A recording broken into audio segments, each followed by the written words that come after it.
Go ahead and pre-order the limited edition rash guard celebrating the 100th episode of the Jiu Jitsu Lu podcast in collaboration with Adapt Jiu Jitsu. Head over to the secret link adaptjj.com/collections/unreleased to order yours today.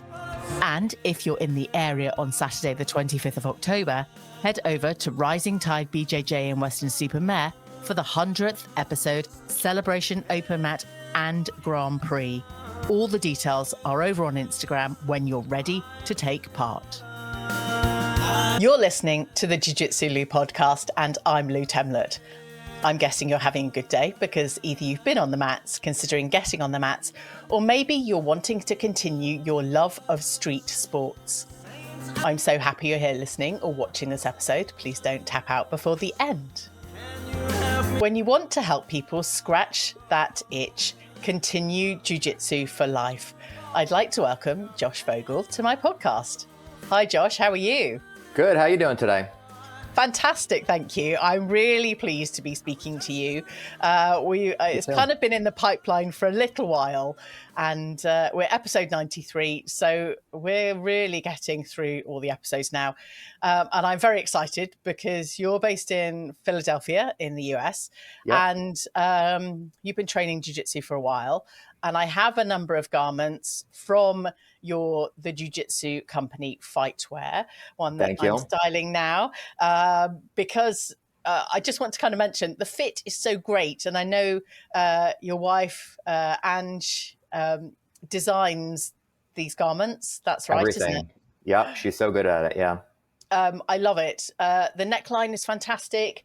You know, I don't have to build up my muscles too much, and I still look great. Okay. I often find a lot of the sleeves are just really baggy. It's like I'm never going to build up quite that much muscle. Yeah. So it's great. It's they're what are they? What's the word? It's ambition wear. They leave lots of room so that yeah. Well, I'm glad you like the fit. Angie's going to be so excited to hear that. And the designs are fantastic as well. I'm not going to quite reveal all of what's on my top. This is a family show. But Josh, let's talk about you and where you started with martial arts for those that don't know your journey. Okay. So I started martial arts in 1999 in Philadelphia. I was doing a couple styles of Kung Fu and mostly learning from a guy in a park. And then over the years, I kept on doing that, moved to New York for a bit, kept on training Kung Fu there. And then when I moved back to Philadelphia, in 2003, I discovered Jiu-Jitsu. And Jiu-Jitsu was like, originally when I first started doing martial arts just in general, I was like, okay, this is it. This is the thing that I was looking for. Because like I didn't go to college, I didn't have a career path, but I found martial arts and I was like, all right, this is what I want to do.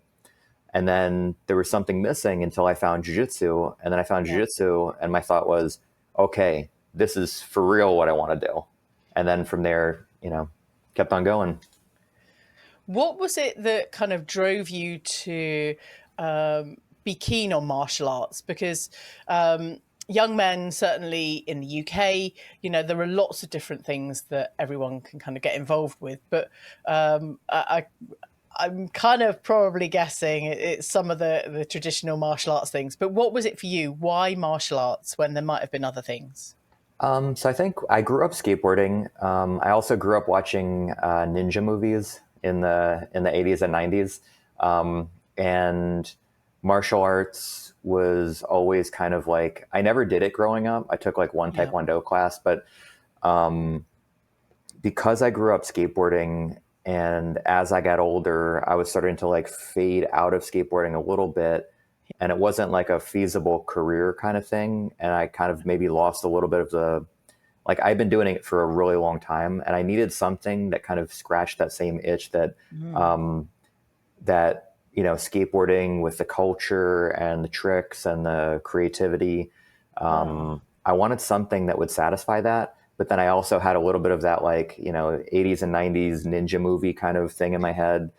And then also I was like 136 pounds, living in a major city, young. I was 18, 19, 20 years old.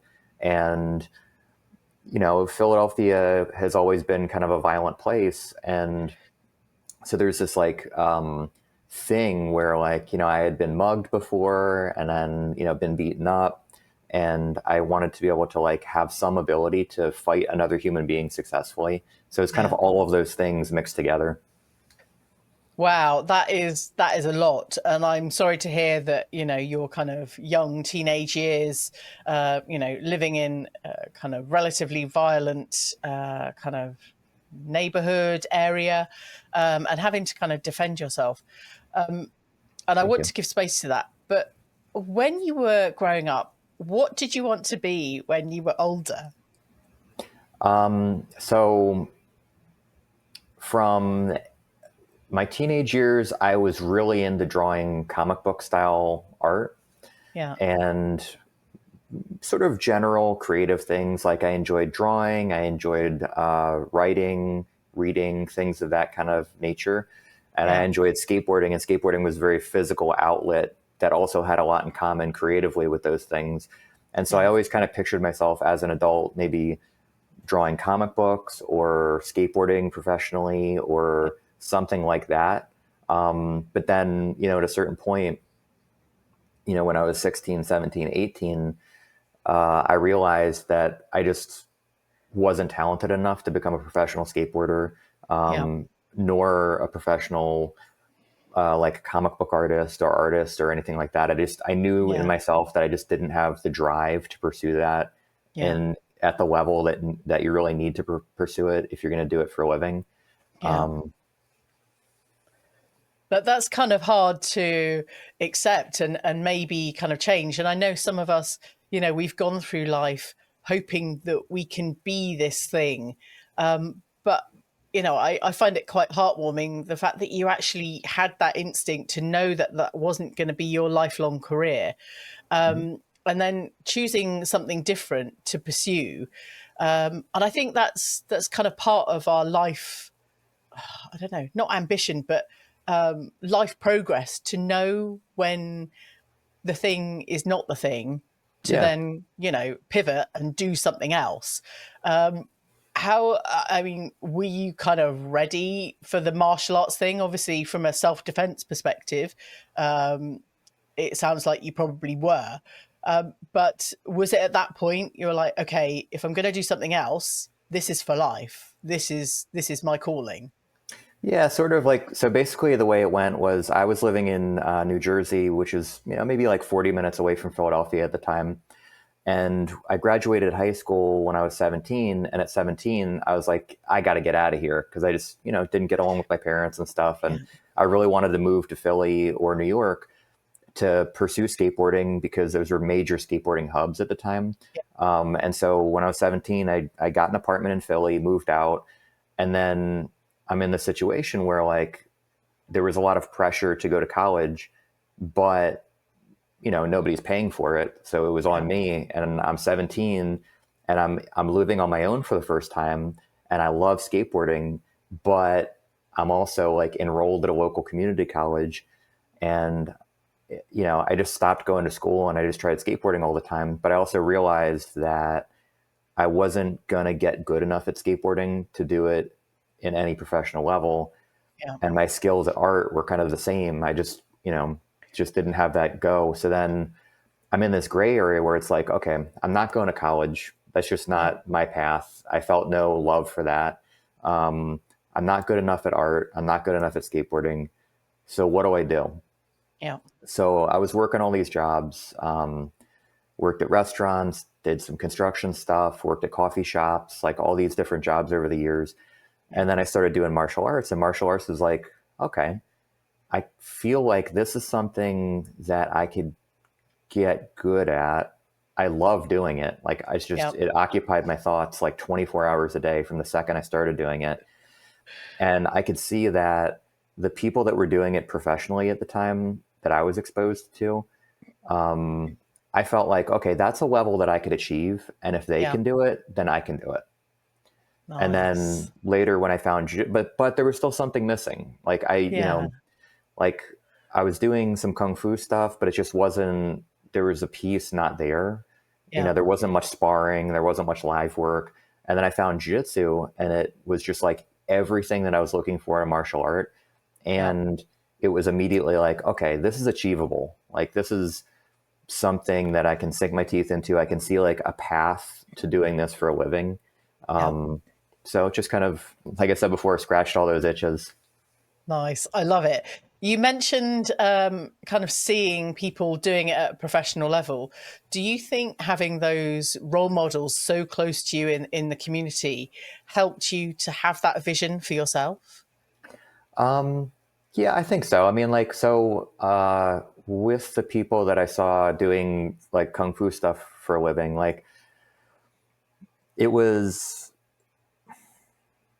I don't mean this in a negative way, but it's just, like their level, like the things that they were doing seemed so achievable because it was just kind of like, it was a guy teaching kung fu twice a week in a park and Yeah. charging like $80 a month. And it was like, he wasn't doing anything physically spectacular enough where I felt like I wouldn't be able to do that at some point. Yeah. So, it's kind of like, okay, if I practice enough and I spend maybe 5 years or something doing this, I Yeah. could do what he's doing for sure. Yeah. Yeah. And then when I started doing jiu-jitsu, it was a little different because in jiu-jitsu, like everybody was just so good. And like, you spar with people very early in jiu-jitsu and you can feel like, whoa, these people are just Yeah. like, I don't even know what these people are doing. But it still seemed It's like, well, it's like wrestling with aliens, right? yeah. Like where you're just like, there's some kind of technology and magic that they're doing to me. But Yeah. then like, even though their level seemed so like very unachievable to me at that time, I could see like, okay, well, I'm a white belt, and in a couple months I was able to get like from here to here, and I could see myself getting to like blue purple belt, Yeah. and probably to a blue or a purple belt. The black belts don't feel that unachievable. So I could see myself like, I can see the steps to get to that unachievable place with Yeah. jujitsu. And in the kung fu stuff, I felt like the level wasn't so high that it was unachievable, but in Yeah. jujitsu it was very high. But I could see that there are steps to getting there. Nice. I love the fact that you've mentioned being able to see the steps to get there. I think that keeps all of us going. The fact that we know what rank is next, or even much further down the line for most of us, and also that intrigue about learning and not understanding how people are, submitting in a certain way or whatever. And that intrigue really intrigues me actually, with the element of learning and not knowing how right now, but that it was possible. Hmm. What did you think was possible for you as a white belt? Um, as a white belt, I didn't, in the very beginning, my brother and I started together, and in the beginning, it seemed possible that I could go from knowing nothing about jiu-jitsu to having like a little, learning my first spells in the realm of magic, like where I Yep. could, cast some very simple spells. Like, okay, I can do an arm bar. I can feel myself like, okay, now this is, okay, cool. I'm in the mount position. Okay, this is a thing. And my brother and I would spar with each other because, we're siblings and we were very competitive with each other. So we would spar a lot. Yep. And so it seemed like, okay, I can do this to him. He can do this to me. That's achievable. And then when I would spar with other people, I could see I was having some success, and I could feel some of like the magic of jiu-jitsu sinking in. Yeah. And so it all seemed like, I felt like I never thought that I would be like a black belt world champion or anything like that. And that wasn't really on the radar in the early 2000s. Like, it wasn't Yeah. like, sport jiu-jitsu wasn't a thing in my mind at that point, but just Mm. jiu-jitsu as like a fighting art, a self-defense thing, just as like the creative aspect of a martial art. Yeah. I could feel myself getting better. I could see that. I didn't think that there was like a real limit to how good I could get at that stuff, Yeah. because there's the belts, which are like, kind of rough metrics of your skill as you go blue, purple, brown, whatever. Yeah. But I wasn't into sports jiu-jitsu at that point. So I didn't have a clear sense of like, if I win this tournament, then I should be able to scale up to this tournament, to this belt level, to this tournament. So it wasn't as there was performance based, and I didn't see a limit to that. Yeah. But I didn't have a connection to the sport of jiu-jitsu where there seems to be like a more clear performance based limit. Does that sort of make sense? It's like Yes. skateboarding. There's lots of magic, there's lots of growth, lots of development. And I kind of get it. And there's that other intangible thing that some of us, maybe all of us, feel in learning and progressing through jiu-jitsu. And, I like the fact that you reference, casting some magic, certainly when, we're using subs that we might not have used on somebody and they don't quite know our tricks yet, then it feels quite magic. That's what it feels like, right? Absolutely. What has surprised you about your journey so far? I think I'm most surprised that my wife and I have a successful jiu-jitsu school, and like everything that I had hoped for in a career, like everything that I ever wanted when I was 17, 18 years old, 19 years old, like out of any kind of career is fulfilled. Like I'm so surprised that I'm in a place where I have a successful business with my wife. I love my job. I love the students here. I love the community. I love the culture. I love the house that we live in. I love the neighborhood that we live in. I love the neighborhood of the school that we're in. I love competing. I love my cats. Like we're in this place where when I was 17 and I moved out and I'm in my first apartment and, I'm drawing pictures, it's apartment in a basement, and I'm drawing pictures and there's cockroaches in the kitchen. And if I think about like me then and what I would have thought could happen in my future, I think the biggest surprise is that I've been able to, through luck, work, and a bunch of different factors, end up in a place where I'm really happy and I have the things that I wanted. Yeah. I love that. And I'm sure lots of people tell you, but if they don't, I just want to say how proud I am of your growth and development and what you do have now, because Thank you. It's really, really quite lovely. Happiness, accomplishment, all of those incredible things. And like you're saying, as that 17-year-old you, who'd have thought? Yeah, exactly. Right. Like, you just think about yourself at that age, like just what was running through your head and like what you thought the future was going to be like. And it's just, it's I'm not prime minister yet, Josh. Not yet. Right. You'll get there. Class is officially in session.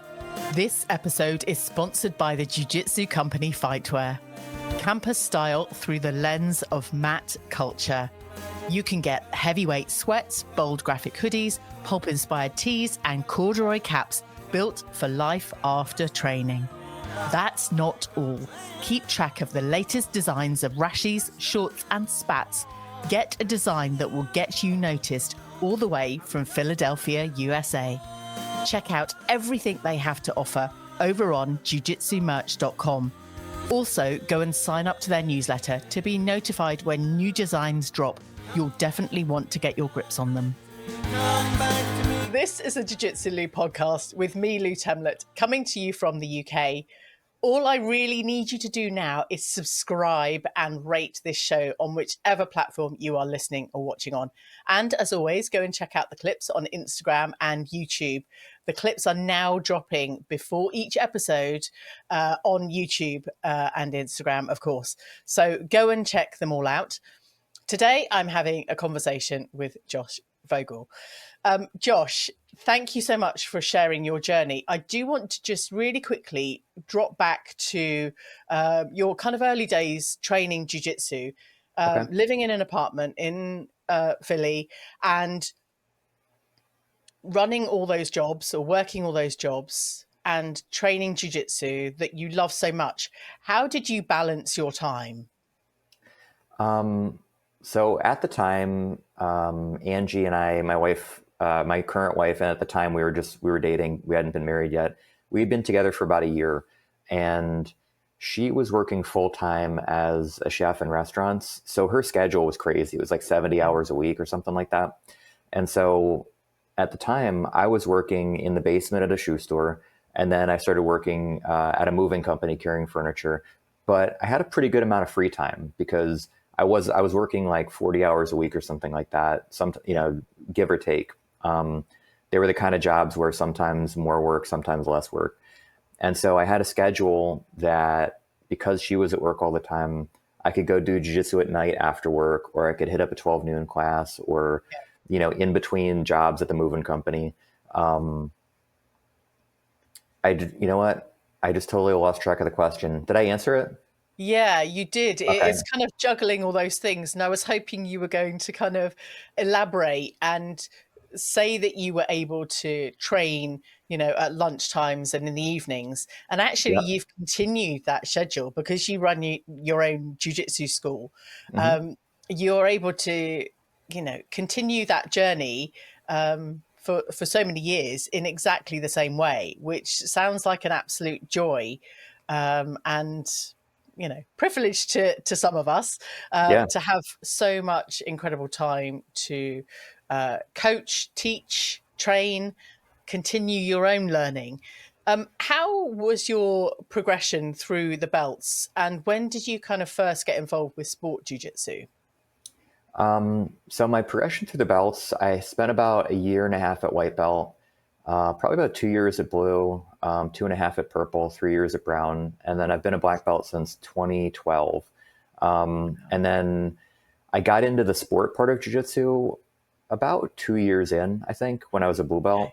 Yeah, And it was funny because when I started jiu-jitsu, I was still coming from skateboarding, specifically skateboarding in like the 90s, yeah, where there was still a very like kind of anti-sport feel to it.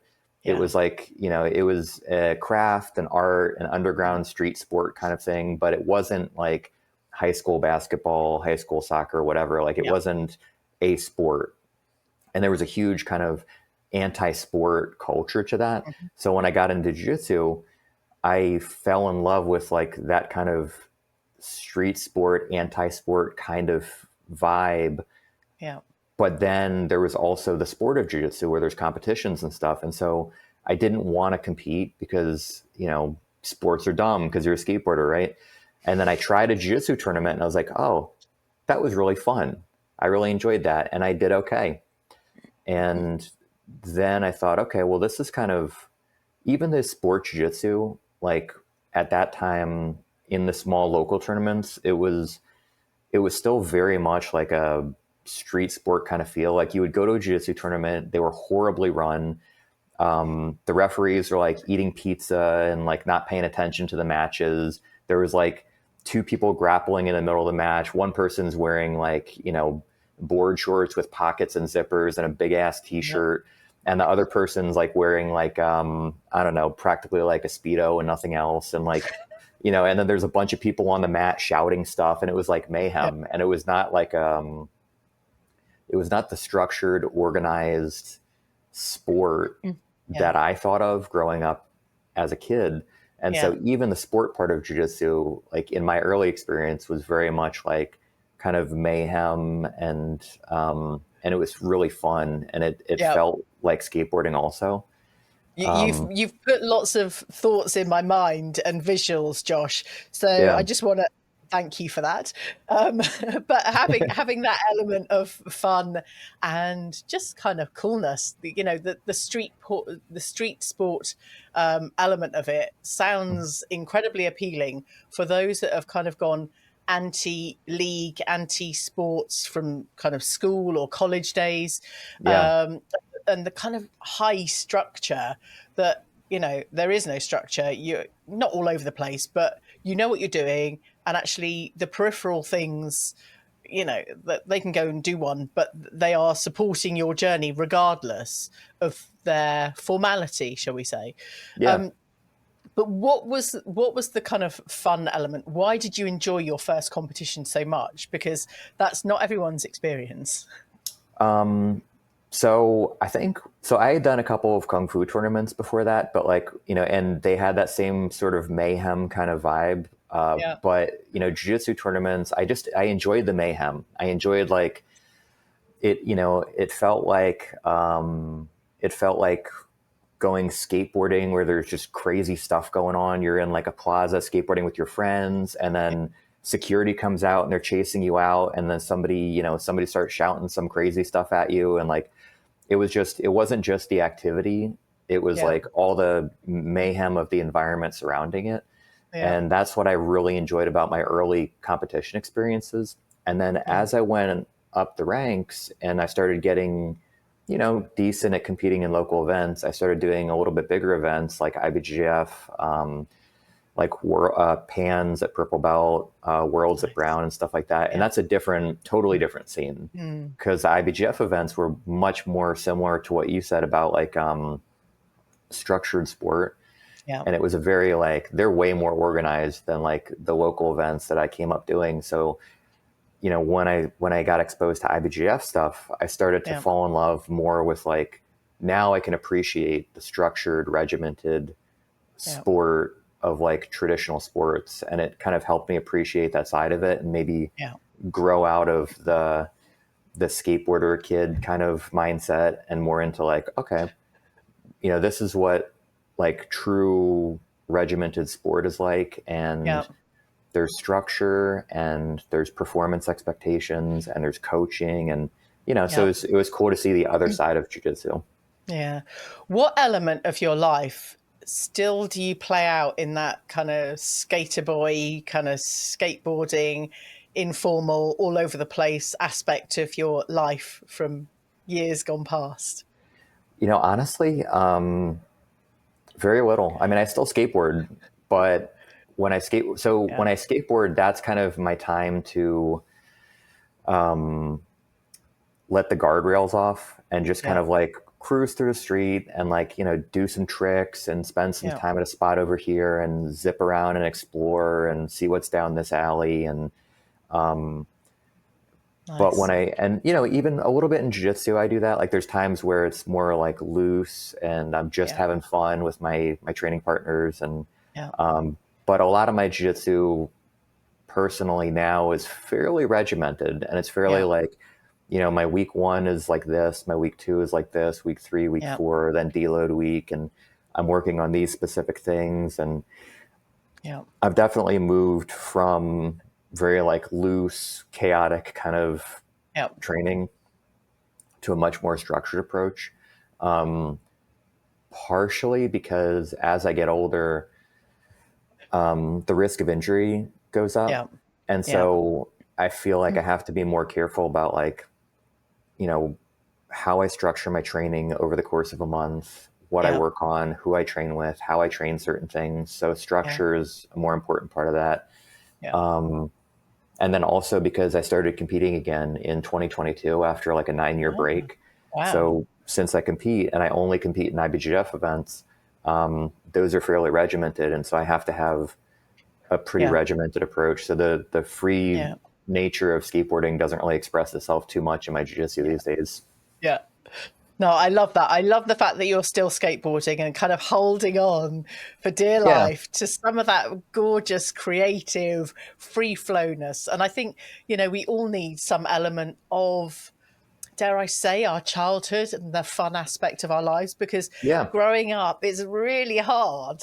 And it does give us so many constraints, but actually constraints in a way that help us continue training jiu-jitsu for longer. What IBJJF competition do you have coming up? In 2 weeks, I'm going to do Jiu-Jitsu Con, and then the next day I'm going to do Masters World. So I'm doing adult, I'll be doing my first adult division in an IBJJF tournament at Jiu-Jitsu Con. So 10-minute rounds, under 30. And then the next day I'm doing Masters for black belt lightweight at Masters Nice. Worlds. So Oh, it'd be kind of cool amazing. because it's like, that's a little bit of the fun part of it, right? Like I Yeah. thought I would do the adult division the day before just to kind of like see what it's like and get a chance to compete against like the younger guys. And Okay, then as a fellow Masters 4, there is no way I'm going down to adult division until I've increased my knowledge of jiu-jitsu. But I'm, all hail Josh Vogel for going in for adults. It's like, good luck. You'll be it'll be amazing. fun though. Yeah. Yes. I mean, it's kind of win-win for me, right? Because like, I'm going to be 46 at the end of the month. And Yeah. so jumping into an adult division is like, Go for it. if I do well, like there's really no pressure because it's like if I Yeah. do well, then Yeah. dang, that's pretty cool. And It's if very things don't, cool. yeah, and if things don't go my way, well, I'm 46, so what, I love it. I love it. Okay, let's talk about your jiu-jitsu school Okay. and how you run the kind of structure of your school from the kids' classes up to kind of, I guess, the competition classes, ready Okay. for similar things to IBJJF. Yeah. So this actually ties into what we were talking about earlier with Mm. like what I envisioned my future being like. And one part that I kind of wanted to highlight is like Angie and I run the school together, and what's so great like that is like the biggest thing out Yeah. of like the best thing that I could have never expected is being able to run this kind of business with my wife, and like we have a great marriage, we run the business really well together. Like that's maybe the biggest surprise as like a late Mm. answer to that earlier question that you had. Yeah. And the reason I'm bringing that up is because we both, like, I couldn't do this school without her, and I don't think she could do it. She could probably do it without me, but I think She we wouldn't both, want to, Josh. She wouldn't want no, to. no, she's got crazy work ethic, so she'd make it happen. But like we balance each other out really well. So Yeah. as far as like running the school goes, she's a black belt. She teaches some of the classes. I teach the majority of the kids classes and the adult advanced jiu-jitsu classes. Yeah. And the way that everything is structured is, you know, we try to focus our main ethos as like on a technical level is treating jiu-jitsu as a problem-solving exercise. Yeah. Um, and then that the thing that supports that is the culture of the school. So that's like the soil, that the nutrient rich soil that Yeah. allows the plants to grow really well.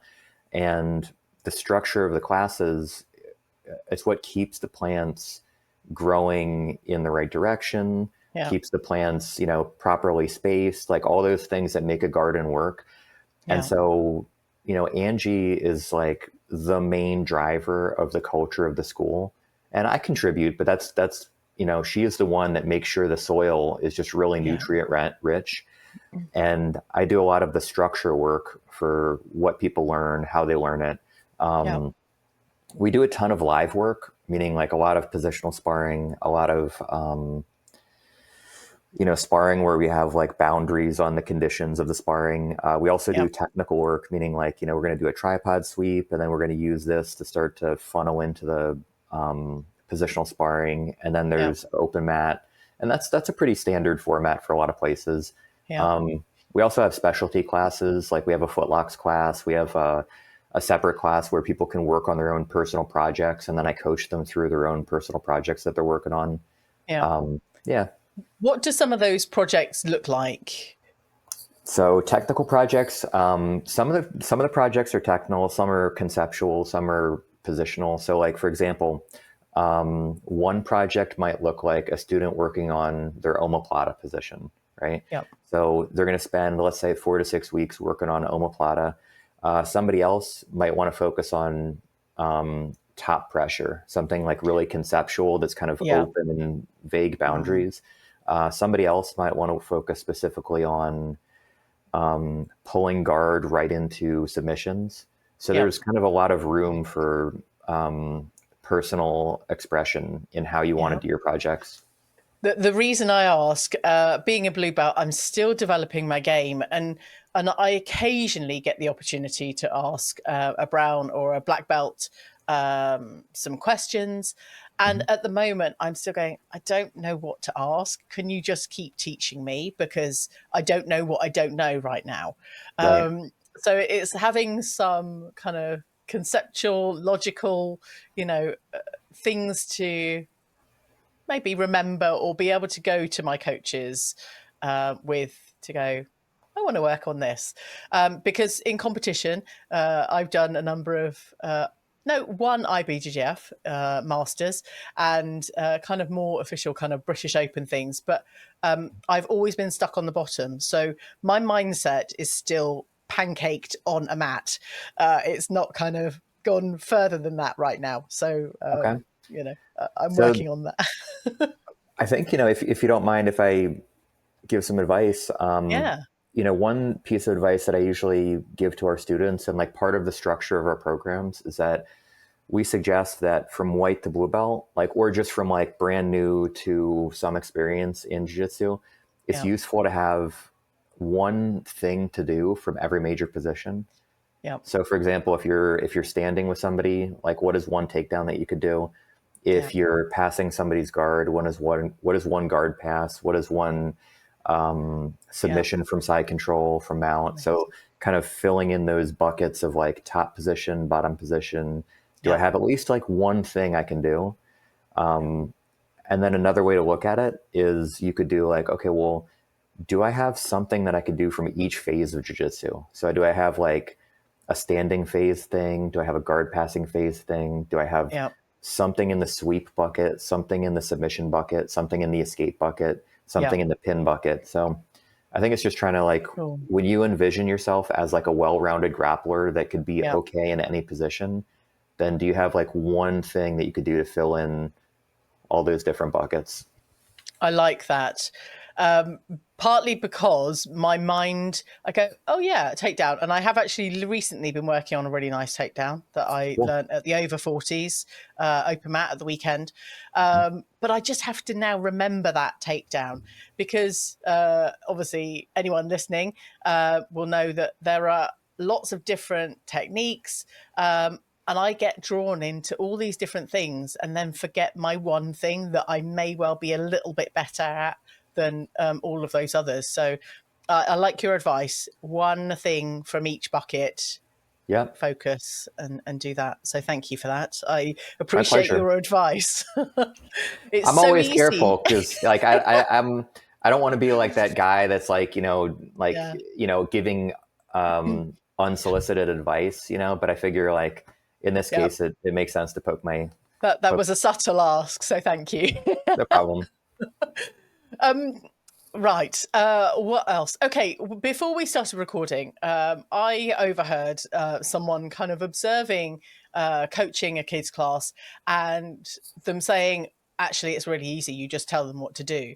But can you just, for me, emphasize the importance, and for anyone listening or watching, the importance of having some kind of more structure, more conceptual understanding to individuals, certainly when running maybe a varied age group for children's classes?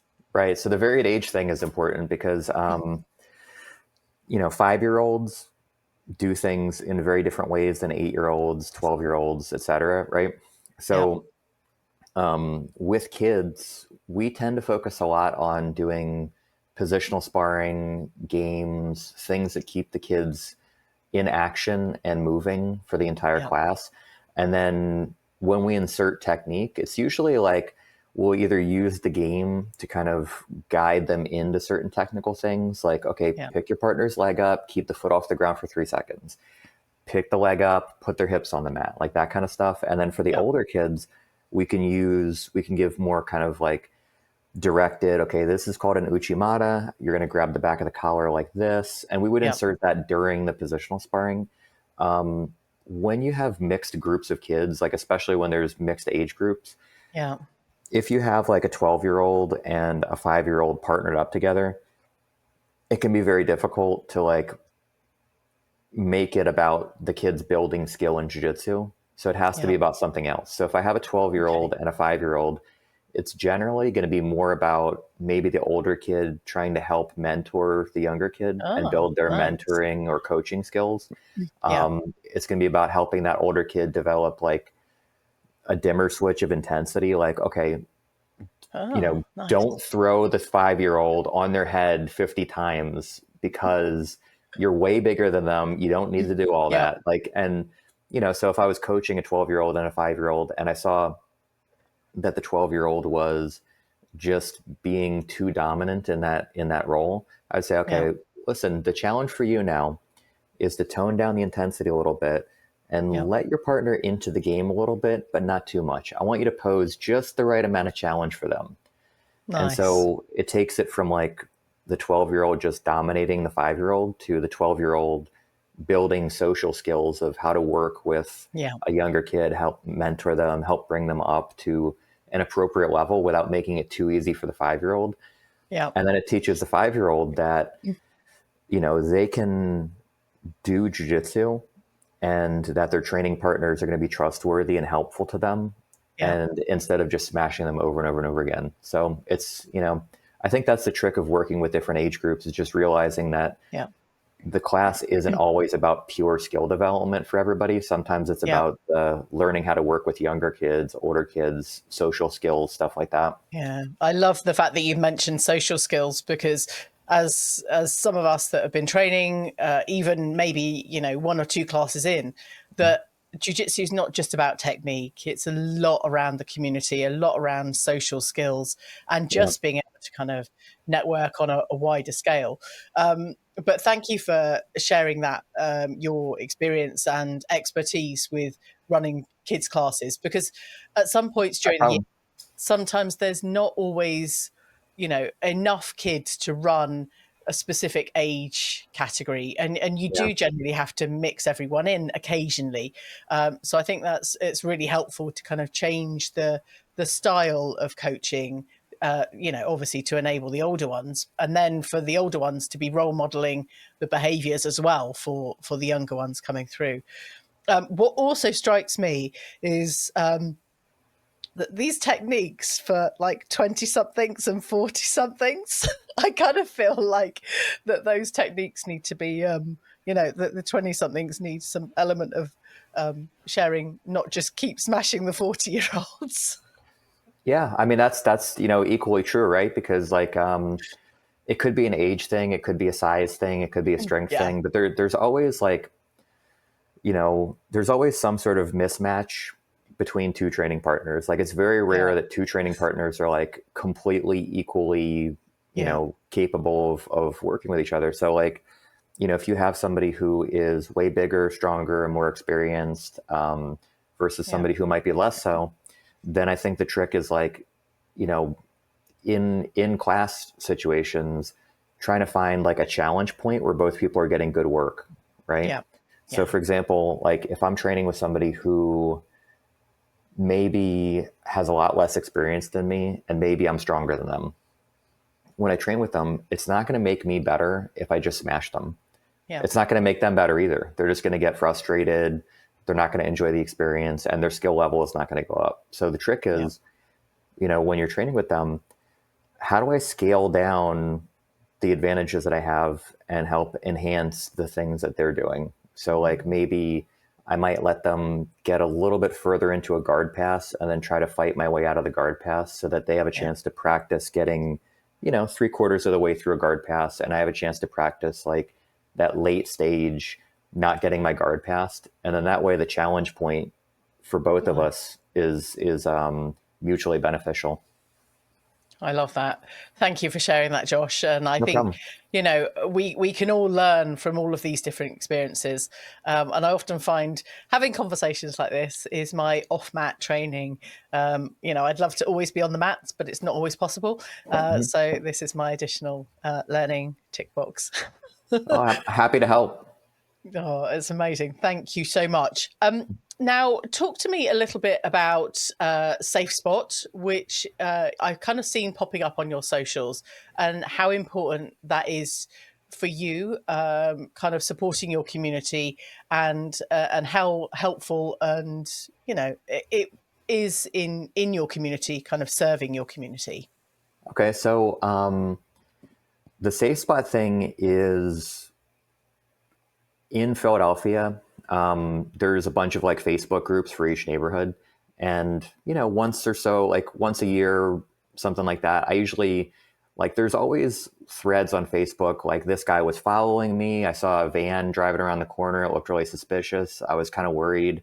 Or some people like actually getting assaulted by other people, and just bad stuff happens. Yeah. And people feel unsafe. And so on these Facebook groups, once a year, I'll kind of pop in and say, hey, listen, like this is not an advertisement for my school, but if you ever feel unsafe, and you're like on 2nd Street and you're near my school, you feel free to pop in just to get away.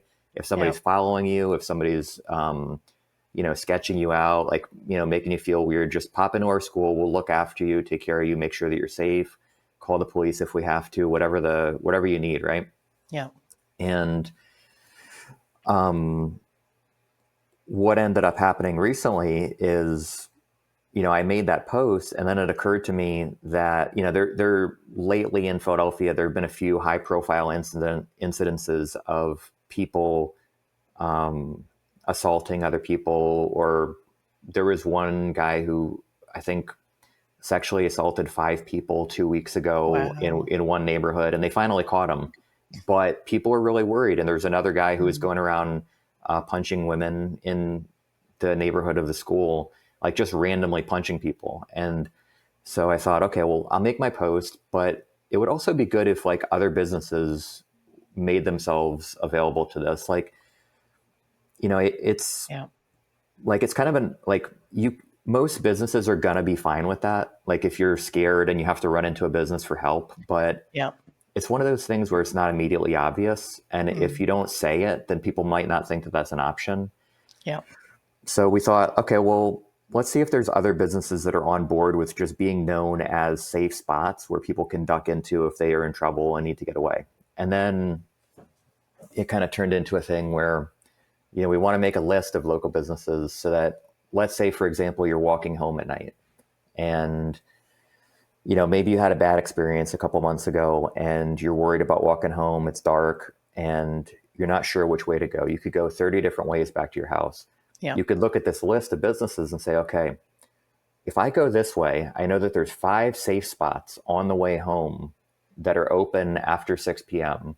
Yeah. That, okay, if I go this way, I have plenty of opportunities to get away with somebody if they're following me. Whereas if I go this way, there might only be one safe spot. So I probably shouldn't go that way because I might not be able to hide, Yeah. So that's kind of the idea behind it. Fantastic. And how can people find out more about the Safe Spot in Philadelphia? And dare I say it, if anyone wants to kind of expand and maybe set something up like this, if it's not already in your local area? So our Instagram is Safe Spot Philly. That's the main place to find us right now. We're going to put it on our website. Our website is jujitsuphilly.com. And so that's going to be like where the main resource, like for at least for our area, is going to be. But, I'm hoping that this takes off and more people get interested in this and do this for their own cities and their own neighborhoods and things like that. And it would be cool if there was some sort of like, big city network where, people could just look at, safespotphilly.com or something like that and see like, okay, here's a list of all the businesses. Let me click on this neighborhood. This neighborhood has 20 safe spots, and it would be cool if it grows into that. But right now it's just a small thing that's just on the Instagram, and, we're trying to build it up. Fantastic. Well, anything that we can do to help.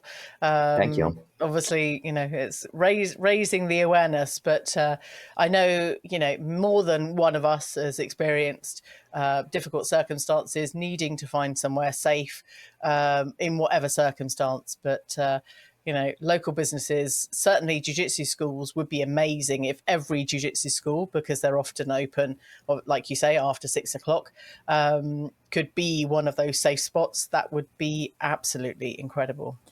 Yeah, and I know, I recognize that like not every business is equipped to do this kind of thing. Like there are some places where, a business might not, like, they might think, okay, well, if somebody runs in here for help, can I actually help this person? Yeah. Like, am I Yeah. physically prepared to deal with somebody who is aggressive and violent and chasing somebody into my business? And, Yeah. so I understand that there's like a lot of concerns to that. I think the more people get on board, the better and the safer that people are going to feel when they're walking around the streets. Yeah. I think, this might be a good incentive for some businesses to think about maybe measures that they could take to, be prepared to help somebody if they do need Yeah. help, whether it's like, if it's just something as simple as like having a baseball bat behind the counter at the deli, or having the police on speed dial, or Yeah. making sure that there's 4 people on staff at that point of day instead of just Yeah. having one person on staff, like, just little things like that. Yeah. That Or of course, getting your members of staff, wherever you are, to start training jiu-jitsu, because we know Yeah. that we're not advocating violence. Actually, it's just minimizing and calming the situation, which is what most of us have learnt, and kind of take away from the well-being that, learning jiu-jitsu has given us. Yeah, yeah. I didn't mean that as like a baseball bat behind the counter, like go right to violence. I just meant more as like a one of the many Deterrent. It's things. fine. Yeah, deterrent kind of thing. But like it is true that like I mean, pursuing Yeah. education in this would be good, like learning Yeah. social skills that Yeah. can help you diffuse a bad Yeah. situation. Yeah. Knowing visually, like, okay, if somebody runs into my business and somebody's chasing them, knowing to look at somebody's hands and make sure they're not carrying a weapon. Like, just, there's so many Yeah. skills, Yeah. Absolutely. but it was good to point that out. I definitely didn't mean leaping right away to grab a baseball bat and smack somebody with it. That wasn't what I meant at all. Just to reiterate. Okay, Josh, we're nearly at the end of this episode, but Sure. I do want you to just mention the jiu-jitsu company Fightwear, because obviously it's an amazing fit, amazing quality of fabric, and incredible designs from your amazing wife, Angie. Yeah. So Jiu-Jitsu Co. Fightwear, we have an Instagram, Jiu-Jitsu Co. Fightwear. jiu-jitsumerch.com is the website. My wife Angie does all the designs. She's just,